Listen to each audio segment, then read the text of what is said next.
Hello class, organisational behaviour part 40 में हम लोग नया टॉपिक स्टार्ट करेंगे जिसको ग्रुप कहते हैं। ग्रुप क्या है कि एक जो ग्रुप है, अ ग्रुप कंसिस्ट ऑफ 2 और मोर पर्सन, जिसमें 2 या 2 से अधिक लोग रहेंगे।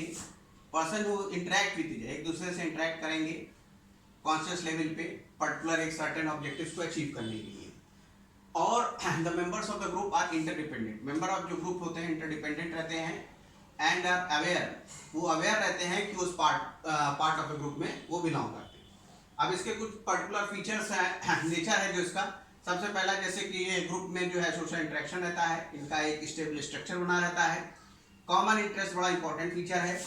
Receive themselves as a part of group, वो मान के चलते हैं कि हम ये पार्ट ऑफ ग्रुप हैं। अब कई टाइप के ग्रुप हैं। सबसे पहला प्राइमरी या सेकेंडरी ग्रुप।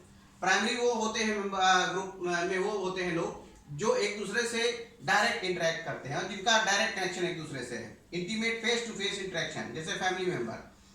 और सेकेंडरी में ऐसा नहीं, लार्ज साइज रहता है, बस आप उस ग्रुप के मेंबर हो सकता है आप दूसरा जो मेंबर उसको देखे ही ना हो, ठीक है, जैसे किसी ऑक्यूपेशनल एसोसिएशन। फिर membership and reference group. Membership के लिए आपको एक मेंबरशिप लेना पड़ता है, ठीक है, जैसे किसी क्लब में या किसी यूनियन में वो। और रेफरेंस ग्रुप में वो होते हैं जिसमें आप चाहते हैं कि कहीं पे हम ये मेंबर बन जाए। इन ग्रुप और आउट ग्रुप। इन ग्रुप का मतलब होता है किसी एक पर्टिकुलर में आप अंदर हैं, जैसे clustering of individual holding prevailing values, कि जो जिनकी प्रिवेलिंग वैल्यूज हैं, जैसे फैमिली मेंबर्स हैं, ठीक है। और आउट ग्रुप में कनेक्शन नहीं रहता, these are the masses.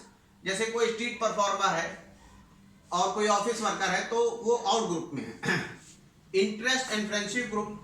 Interest में ग्रुप में वो लोग रहते हैं जिनका एक पर्टिकुलर इंटरेस्ट होता है, ठीक है। अब जैसे फीस माफी के लिए बहुत लोग आंदोलन चला रहे हैं तो उनका पर्टिकुलर इंटरेस्ट है, तो इंटरेस्ट ग्रुप है। और फ्रेंडशिप ग्रुप जो है दोस्तों के बीच में, जिनके बीच में कॉमन फीचर रहता है। फिर formal and informal group. Formal जो ग्रुप होता है वो रूल्स के हिसाब से होता है और इनफॉर्मल ग्रुप का कोई स्पेसिफिक जो है रूल नहीं होता। फिर temporary and permanent group. Temporary जो ग्रुप होता है कुछ पर्टिकुलर ऑब्जेक्टिव को अचीव करने के लिए है, जैसे फॉर एग्जांपल फीस माफी तो इसमें भी है इसमें भी आ जाएगा, वो जैसे माफ हो गई खत्म हो गया वो ग्रुप, तो फॉर अचीविंग सर्टेन ऑब्जेक्टिव। और परमानेंट लंबे समय तक चलता है, ठीक है, कि जैसे देश का विकास करना है तो एक दिन का काम नहीं है, लंबे समय तक एक ग्रुप बना हुआ है, उसके लिए काम करना है। फिर nominal and non performing group. Nominal and non performing group में क्या लिखा हुआ है कि जो नॉमिनल ग्रुप है they are develop with a problem to be solve. वो ऐसे होते हैं जिसके लिए कि एक पर्टिकुलर कोई प्रॉब्लम जो होती है वो सॉल्व करनी पड़ती है, ठीक है। और जो नॉन परफॉर्मिंग ग्रुप्स हैं they are formed and develop without any performance. Develop कर लिया गया है कि उसमें अभी बाद में कुछ काम किया जाएगा ये, तो इसके लिए प्रॉब्लम के लिखा है ना, they are develop with problem to be solve, और लिखा है they are formed and develop without any performance.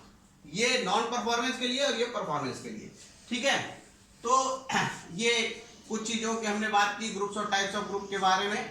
अब इससे रिलेटेड और चीज़ें मैं अपने नेक्स्ट वीडियो में बताऊंगा। Okay, thank you.